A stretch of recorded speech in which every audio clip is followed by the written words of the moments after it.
Hello and welcome to the 4-3 Notes. And this is a video about congruent triangles.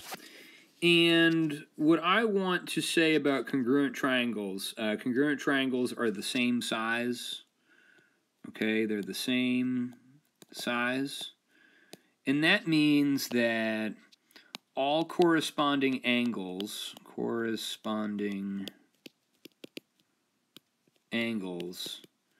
and all corresponding sides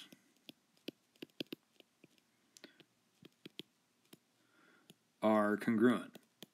Okay, so what I would do is let me just draw a couple triangles.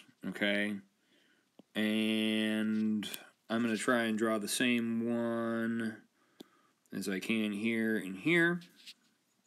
That didn't work out too well, now did it, guys? Okay, so let me draw that again. You'll have to excuse my writing here. But I'm going to go ahead and call this triangle A, B, and C. And I'm going to call this triangle D, E, and F. Okay? And I'm going to come in here, and I know that triangle A is congruent, or angle A is congruent to angle D. Okay, I'm going to come up here and say that angle B is congruent to angle E. And then I'm going to say that angle C is congruent to angle F. Okay, so if I were to write a congruence statement, I would say that triangle A, B, C is congruent to triangle D, E, and F. Now, the other thing that I need to write in here is that our angle, or our side lengths, okay, for AB is congruent to DE. I'm going to say that BC is congruent to BF, and I'm going to say that AC is congruent to DF, okay? And so what I want you to see here, number one, is that I have labeled the way that I have named my triangles here, making this congruent statement. I want you to see that angle A corresponds with angle D, okay? And so they show up first when I name that triangle, okay? I also know that angle B corresponds with angle E, all right? And then I've got that angle C corresponds with angle F. Okay, so the way that I write this matters. And so given a congruent statement, okay, I should be able to draw some sort of picture here. Okay, and even given a picture, I should be able to write a congruent statement. So this can kind of help tip us off as to how we would draw something or what's congruent to what. So let's just go ahead and write some statements here. I know that angle A is congruent to angle D. I know that angle B is congruent to angle E. And I know that angle C is congruent to angle F. Okay? And similarly, I know that segment AB is congruent to DE. Okay? I know that segment BC is congruent to segment EF. Okay, and I know that segment CA is congruent to segment FD. Okay, so knowing that these two triangles are congruent, guys, I can set up a lot of equations and make a lot of statements. Okay, now I do have another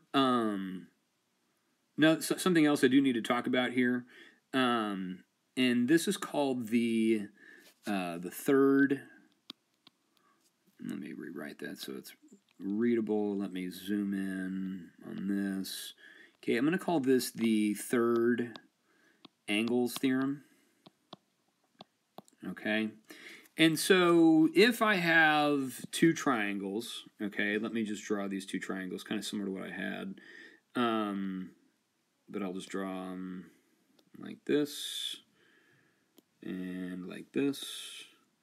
And the information that I have, I'm going to call this GH I, okay, and then I'm going to call this J, K, and L.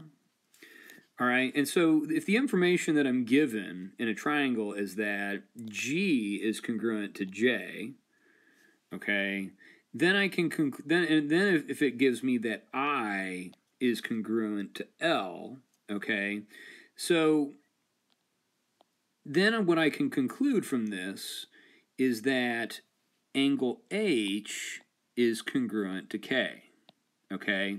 So the statement that I would want to write here, the theorem states that if two pairs of corresponding angles are congruent, then the third pair of angles must be congruent. Okay, and so that's pretty much all we've got as far as what's going on here. But this is the introduction to congruent triangles. We'll have a number of ways to do this. And the one thing I do want to talk about here, the reason why we call this, okay, so if we will start to do proofs in this section, and if we can say that two triangles are congruent, and we say that by the reason we would have that, and the name for all of this is the corresponding parts of congruent triangles are congruent. Okay, and so I'll abbreviate this, and I call this CPCTC,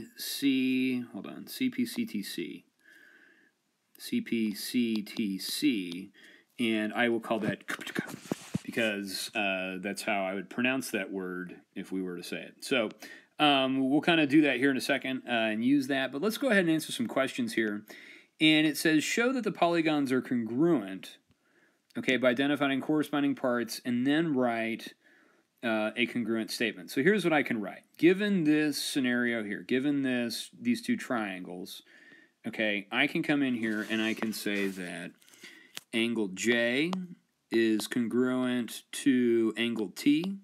Okay, I can say that angle P is congruent to angle V. I can say that angle L is congruent to angle S. Okay, I also have that segment JP is congruent to segment TV.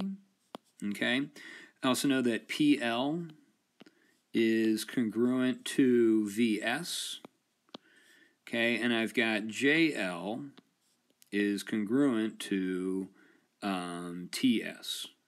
Okay, so because I have all of these congruent statements, because I have that all my angles are congruent and that each pair of corresponding sides are congruent, I can then make a congruent statement, okay, about the triangles. And I'm going to say that triangle JPL is congruent to triangle TVS. Okay, now notice that that J and T, okay, are the first letters, and those two angles are congruent. Notice how P and V are my second letters, and that those angles are congruent. Same thing with L and S, okay? So that's the idea here, all right? So we just want to be able to name the corresponding parts and write a statement of congruence, okay? Let's go ahead and take a look at number 2. Okay, and this one's a little bit tricky, but I'm going to go ahead and write it like this. I've got angle EDF, okay, angle EDF, which is this angle here, EDF, is congruent to angle GDF, okay, angle GDF. So I'm going to write that, angle GDF, okay? And then I've got that angle E, all right, and I can just call that angle E because I've only have that one angle. Okay, I'm going to call this angle E is congruent to angle G, okay? And I'm just doing that because it tells me on the picture, okay? And then, okay, I'm going to say that angle EFD, EFD is congruent to angle GFD, okay? Angle GFD. All right, so I've got all those statements of congruence for the angles, okay? I know that's the case. Then what I've got is I've got that DE is congruent to DG, okay? I've got that EF is congruent to GF, okay? And then I've got that, and okay, so that's just two sides.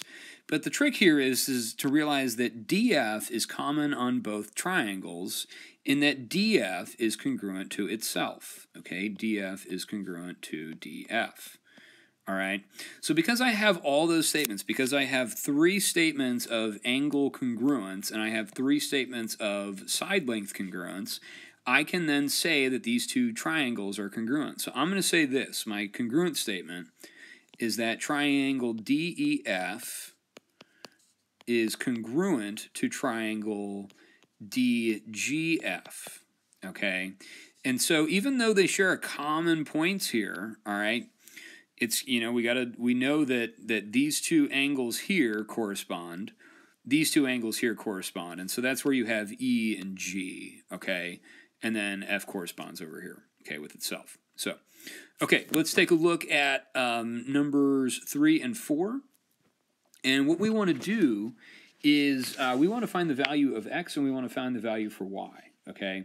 And this is one of those scenarios where you know, some of this might look pretty easy to you and it may not. But what I know here is that the first thing I want to talk about is that these two angles here, 48, or angle B and angle D are congruent, okay? And this angle here is labeled as 48 degrees, and this angle here is labeled as angle Y. So what I've got here is I automatically know that Y is equal to 48 degrees. Okay. Now the other thing that I know here is that because these two angles are congruent, or these two angles are congruent, and these two angles are congruent, I have two pairs of congruent angles. Okay. So then I know that angle A and angle F are also congruent. Okay. So I'm going to write that in here, that these two angles are congruent. So now if these two angles are congruent, then I'm going to go ahead and call this angle 2x minus y, okay?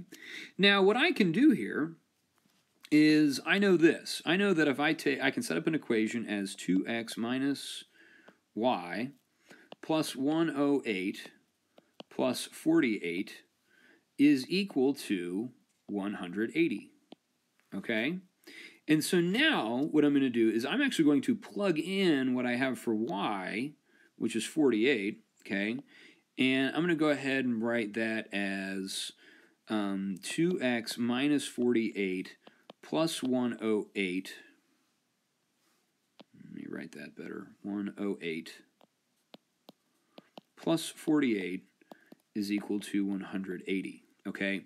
Now, the nice part about this equation is that the negative 48 and the positive 48, those things add to 0, so those things cancel out. And so we end up getting this statement over here. I'm going to write this equation over here so we get some more room. I've got 2x plus 108 is equal to 180, okay? And so I'm going to go ahead and solve this for x and subtract 108 from both sides, 108. And we end up getting that 2x is equal to, what is that, 72 degrees? Okay, and so then if I divide by 2 and divide by 2, then I get that x is equal to 36, okay?